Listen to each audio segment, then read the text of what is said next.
Hi, I'm Chêrénique with TensorWave, and I am here hosting the Imagine AI podcast at the Imagine AI Live event, day 2 of the conference. We're talking to some amazing people, and right now I have sitting with me Cory.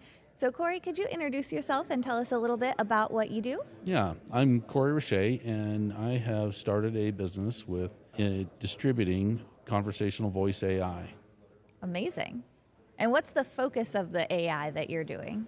The focus of the AI is to provide conversational voice with an AI background or AI-generated background for sales and customer service. Awesome. Does outbound and inbound calling. Wow, amazing. So is that like fully launched? Have you had it out there working, and how's that going? It is launched. So the underlying technology is created by Air AI, and I have a licensed partner agency with them. And they've deployed it to several different verticals, and I am deploying it, working somewhat limited in a space, just trying to do that with real estate and mortgage brokers. Awesome. Also worked looking at managed service providers. Amazing. So what were you doing before? How'd you get into this? So my background is high tech, so 31 years of high tech. All right. Engineering, and then also I have an MBA, so the business side of the equation. These things all came together the day that I heard that demo. I was like, this is something that I've got to go implement. Awesome. How is the chat bot working, or the voice AI? Does it sound pretty natural? Can people tell, or they think they're actually talking to someone? So we kind of think about 80 to maybe even 90% don't know that they're talking to an AI. Wow. And it is not a chat bot. It is it's voice. It's actual voice, conversational voice.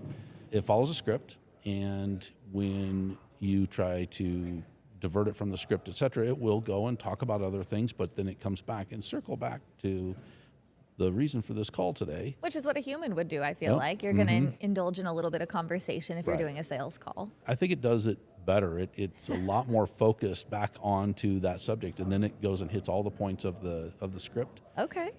Books appointments, so offers up, integrates with backend calendars, gives you a few options of different times you could book an appointment, and then it books those right on the calendar. Amazing. And we also do post-processing, where you get the text, the transcription of the text, and then summarized.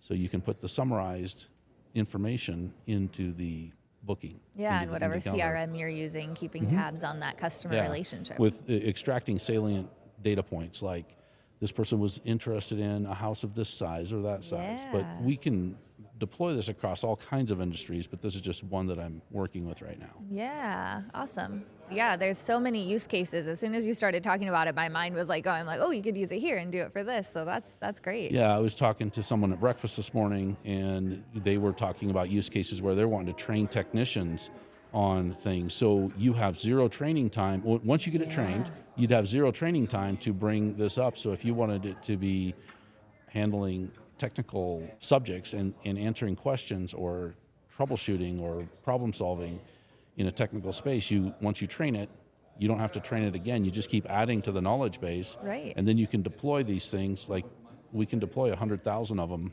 at the click of a button. A lot quicker than deploying 100,000 salespeople. Yeah, so you do all of this without having an HR department, without having a compensation department and compensation structures and packages, sick days, time off. Drama. Internal politics. That's a better way to put it. Internal politics and all of those other things. Plus, every time as you add sales and customer service, there's only so many, like 8 or 10, and then you have to add another manager. And then as you add 10 more, you add another manager. So there's a management layer that you don't have to incrementally add also. So not only are you saving like the cost of that individual sales or customer service agent, from that perspective, you also have all these other costs, like the HR department, the compensation department, the management. Interesting. So how does that model work? Is there a subscription-based model for companies, or a use basis? Yeah, so you can get an account for free, and you have to put your credit card in there, and then there's a permanent charge. So The charges for the platform use are 11 cents a minute for outbound campaigns. Everything else is 32 cents a minute for talk time only. Those are the hard costs on that. Yeah. Outside of that, there's, to build an agent, you can either do it yourself or you can have someone like me, build your agents, and then maintaining your agents, do that yourself, or, have someone else maintain them for you. Okay, yeah. Awesome. Makes a lot of sense. So tell me, where did you come from to come to this conference, and how did you hear about it and decide this is where you wanted to be right now? So I come from Boise, Idaho, Okay. big city of Boise. Well, I've heard actually quite a few people from Boise are here. Really? Yeah, you're the second or third person today that I spoke to. Would not have guessed that. Yeah. I've run into people that have been through there, but not from there. Yeah, I ran across something that was related to this, and I thought, well, there's got to be some AI conferences, some places where people get together and discuss the latest and greatest and upcoming AI innovations. Yeah. And I thought it would be a great place to come and network, come and learn, come and see how people are actually implementing AI in their businesses. I think that's a key piece of the puzzle, and obviously it's been about that. Yeah, it has. Over and and over. What are your key takeaways, or how have you enjoyed the conference so far? I think that we have to come up with a strategy. I think that we need an AI business strategy for small to medium businesses.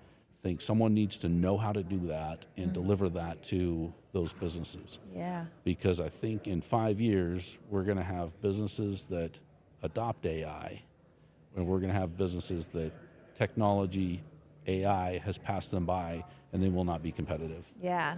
I fear that some of them will have their doors closed. Yeah, no, I completely agree. I think, especially after the close of the day yesterday, my key takeaway was like, for AI, either use it or get used by it.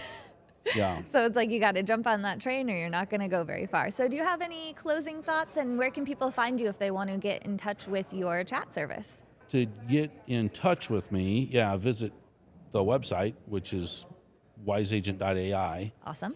So just go there. And my email address is cory@wiseagent.ai. As a licensed agency with AIR, I get access to, and anybody that I work with gets access to, priority servers. They have public servers and then they have agency servers. Also, priority support. I've got connections into both the business and the technical side of AIR AI. So that's a benefit with me, even if we don't I don't build your bots or your agents, or I call them agents, not bots. Yeah. Anyway, build the agents, and you just want to do that yourself, then the best thing to do is to use my account. Yeah, your connection into it for some of those benefits that you have. Yeah, because I've heard people call the public servers trial servers to, some people that have actually used them and gone out there. AIR is trying to focus on building the technology, and they're having the agencies, number of licensed agencies, be the ones that distribute and support and sell the service. Awesome. Well, thank you so much for being on today Yeah, and thanks sharing for your having me. exciting project. And look forward to the rest of the conference. Yeah, thanks. You're my shit. You're my shit.